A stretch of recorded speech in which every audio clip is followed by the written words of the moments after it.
This is a story that's evoked, well, many strong feelings, as you can imagine, across America. And now the judge himself is facing an increasing backlash online. Let's speak to Paula Mooney, who is a writer for the Inquisitor News website in Akron in Ohio.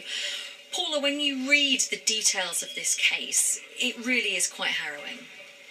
Yes, it is. It is causing quite a backlash against this judge in Ohio, across the nation, actually. He's from Sanilac County, which is in Michigan, and it seems as though it's the first case of its kind where this has happened, where a judge has granted the father in a rape case joint custody and exposed the victim's address to the rapist.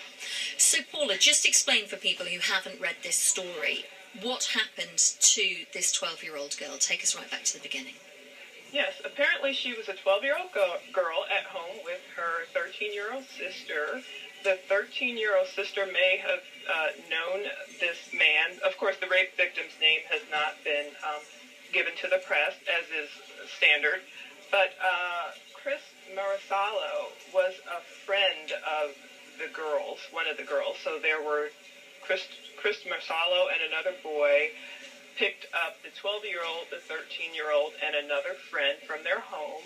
And the girls assumed they were going to a quick trip to McDonald's or somewhere. But instead, Mirasolo threw away the girl's cell phone and took them away to a home and held them captive for 2 days. And he was convicted of sexually assaulting the girls and threatening them with murder if they told anyone. Later, the 12-year-old girl determined that she was pregnant, and this happened approximately 8 or 9 years ago. So Mirasolo was a 19-year-old man, and the girl was only 12 years of age, and she decided to keep the baby against the wishes of some of her family members. And now that baby is now an 8-year-old child. And the county looked into the fatherhood of the child, and they recently determined that Mirasolo was, in fact, the father via DNA evidence.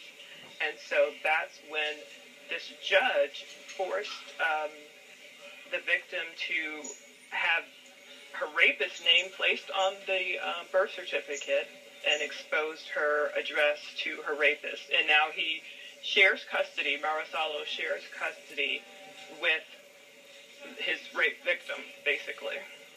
You said, well, we said in the introduction that the judge himself is facing a backlash online. Has the judge explained the ruling at all, or has there anybody come out to explain the ruling? There has been a lot of explanation on why Judge Gregory S. Ross decided to issue the edict that he issued, but there is one website I see here, the petitionsite.com, which is asking for the removal of Judge Gregory S. Ross from the bench. It's seeking a goal of 2,000 signatures, and they've gained more than 1,700 signatures thus far.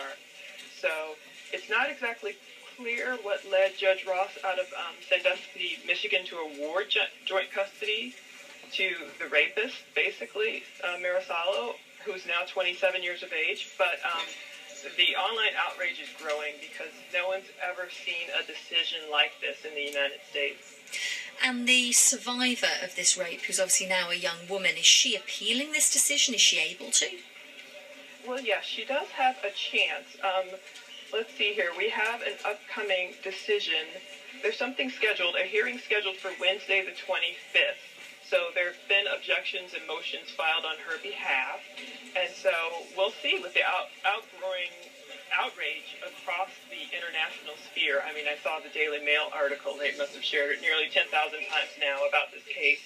But with all this outrage growing now, by the time the October 25th hearing is scheduled, there might be, hopefully, prayerfully, a change in the outcome to this case, because people are calling for the removal of this judge from the bench because, in essence, it seems as though he might be endangering this 8-year-old child who was the product of rape if he allows especially unsupervised custody to the rapist, even though it is his own child.